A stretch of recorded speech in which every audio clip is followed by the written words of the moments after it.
திருப்பதி லட்டு விவகாரத்தில் ஆந்திர அரசு சரியான நேரத்தில் உண்மையை வெளிக்கொண்டு வந்துள்ளதாக மத்திய இணையமைச்சர் எல் முருகன் தெரிவித்துள்ளார்.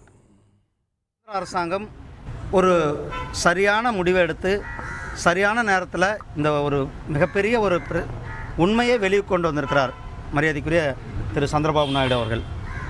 ஒய்எஸ்ஆர்சிபி ஜெகன்மோகன் ஆட்சியில் ஏற்கனவே பல கோயிலுக்கு சம்பந்தம் இல்லாதவங்கெல்லாம் மாற்று மதத்தினரெல்லாம் கூட அதில் ட்ரஸ்டிகளாக நியமித்ததுனால தான் இந்த மாதிரி பல பிரச்சனைகள் வந்திருக்கிறது. கோயிலில் குறிப்பாக கோயிலினுடைய நம்பிக்கை இல்லாதவர்கள் கோயில் நிர்வாகத்தை அரசாங்கம் செய்வது சரியில்லாத ஒன்று. அரசாங்கம் பக்தர்களிடத்திலேயே அதை கொடுத்து விட வேண்டும் என்பது தான் நாமளும் தொடர்ந்து வலியுறுத்தி கொண்டிருக்கிறோம். நாட்டின் பிரதமரையே மிரட்டிய அமைச்சர் தாமு அன்பரசன் மீது நடவடிக்கை எடுக்காதது ஏன் என தமிழக பாஜக ஒருங்கிணைப்பு குழு தலைவர் ஹெச் ராஜா கேள்வி எழுப்பியுள்ளார்.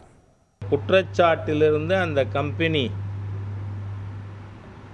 விடுதலையார வர அக்கிட்டல் அது வர இந்த கம்பெனியிலிருந்து தமிழகத்தில் எந்த கோவிலுக்கும் நெய் வாங்கக்கூடாது. அந்த கம்பெனியோட ஓனர் ராஜசேகரா அவர் பழனி கோவிலுக்கு தக்காராக இருக்காருன்னு சொல்கிறாங்க. அதனால் தமிழக அரசு உடனடியாக அவர் தக்கார் பொறுப்பிலிருந்து நீக்க வேண்டும். பிரதமரை பீஸாக வெட்டுவீங்களா? என்ன பேச்சு? தாமு அன்பரசனை அரெஸ்ட் பண்ணாமல் இந்த திமுக சட்டவிரோதமாக செயலாற்றுகின்ற இந்த அரசாங்கம் ஒரு பிஜேபி ஒர்க்கர் மேலே கூட எஃப்ஐஆர் போடக்கூடாதுங்கிறேன்னா யூ ஃபஸ்ட் அரெஸ்ட் ஹிம்.